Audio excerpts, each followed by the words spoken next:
Imagine a world where Batman and Superman were considered public enemies, where comic books were burned in the streets, and parents lived in fear that superhero stories would turn their children into criminals. This wasn't a plot from a comic book. This was America in 1954. In the early 1950s, comic books were everywhere. Nearly 100 million comics sold each month, with the average American child reading about a dozen issues. Superman soared through the skies, Batman prowled the streets of Gotham, and Wonder Woman fought for justice. But to some adults, these colorful pages masked a sinister threat. Enter psychiatrist Frederick Wortham, whose book Seduction of the Innocent sparked a national panic. Wortham claimed that comic books were corrupting America's youth, leading them down a path of violence, delinquency, and moral decay. According to him, Batman and Robin promoted homosexuality, Wonder Woman encouraged female dominance, and Superman inspired children to jump off buildings, thinking they could fly. Hitler was a beginner compared to the comic book industry, Wortham declared in his crusade against comics. His words struck a chord in Cold War America, where parents already worried about juvenile delinquency and the corrupting influences of mass media.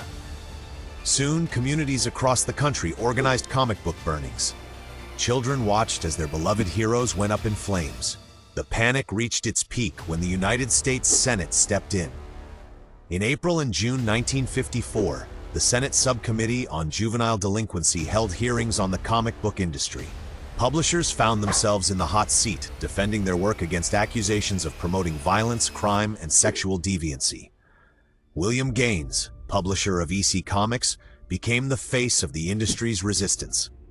In a dramatic moment during the hearings, he defended a controversial cover showing a man holding a severed head. "This is a matter of taste," Gaines insisted, only to face Senator Estes Kefauver's withering response. "I think it's a matter of lack of taste." The television cameras were rolling, and America watched. Public opinion turned against the comic book industry. Sales plummeted. Something had to be done, or the entire industry would collapse.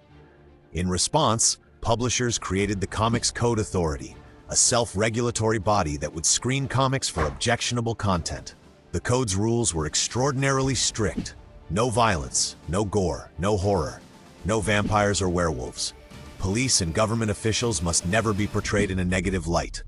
Good must always triumph over evil. The word crime couldn't even appear on a comic book cover. The impact was immediate and devastating. EC Comics, known for its horror and crime titles, went nearly out of business overnight.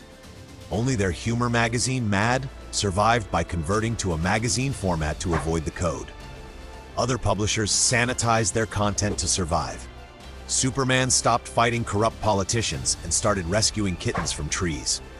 The code transformed comic books into purely children's entertainment, erasing the sophisticated storytelling that had attracted older readers. Many talented writers and artists left the industry. It would take decades for comic books to recover their creative freedom.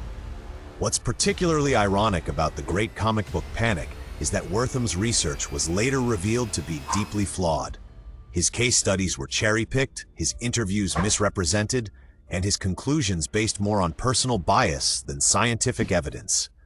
Yet his influence reshaped an entire artistic medium. The reverberations of 1954 echo even today. While the Comics Code Authority finally ceased operations in 2011, its legacy lives on in ongoing debates about media violence, censorship, and moral panic.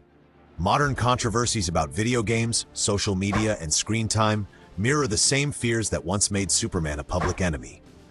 Perhaps the most lasting impact of the comic book panic wasn't on comic books at all, but on how American society responds to new forms of media and entertainment.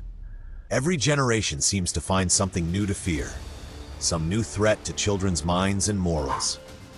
Yet, like Superman himself, creative expression has proven remarkably resilient.